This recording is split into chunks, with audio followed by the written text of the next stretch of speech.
the White House has announced that you can now buy a green card, but I want to be very specific about the buying part because it is not a contractual relationship. You are gifting $1 million to the U.S. government in order to be in line to apply for a green card. Okay? That is the very big thing that most people are not talking about and not understand. Like, why would I gift $1 million just to wait in line to apply for a green card? Because the caveat is your green card can still be denied even after you gift this $1 million.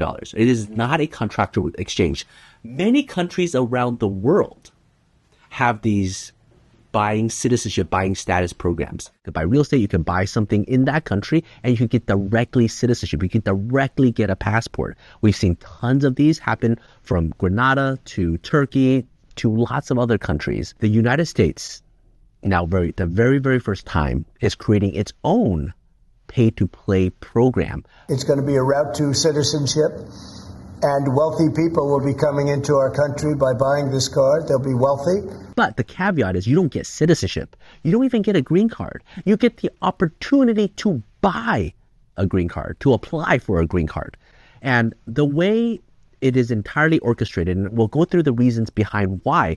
The way they're doing it is by saying, if you can gift $1 million to the U.S. government, then of course you must be an extraordinary individual. Of course you must be of personal, of national importance, and you receive a national interest waiver. So that's the EB1 and EB2 category. This is not the EB5 traditional investment program. This is now moving somebody who is now gifting the money to the U.S. government.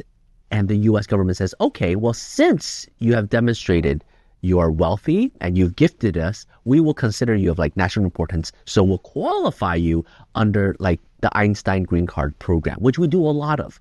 So most people who don't understand the EB1 or the EB2 and IW type cases is essentially you show your resume, you show your LinkedIn profile, you show how extraordinary you are, and the government accepts that resume. They give you a green card. Sounds amazing. We do tons of videos. You can watch it out. There's dumpling chefs that we've gotten green cards through this programs as well. You show you are better than your peers in your industry and you get a green card.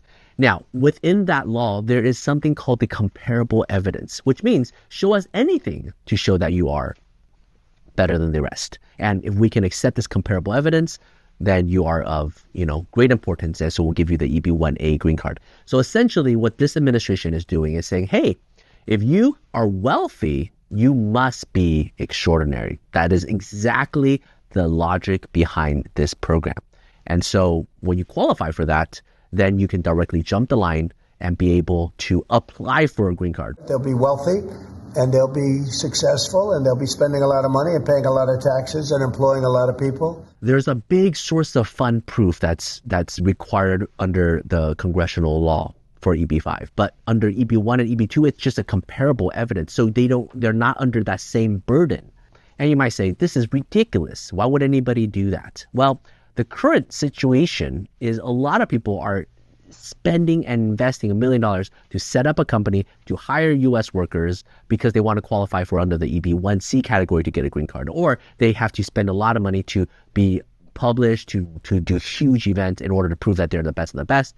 And, again, that is money that is spent on agents, on U.S. workers, on contractors. But now the U.S. government is essentially saying, let's cut out all the middlemen, right? Basically, the White House and Trump in a very businessman type of way. Why give it to all these regional centers for them to invest and build up their hotels and golf courses and all sorts of projects? Why don't you just invest in the U.S. government and then we'll give you the green card?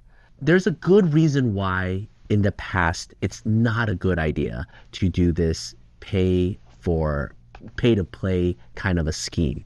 Because imagine if somebody did spend $1 million and then you deny them from some bogus reason.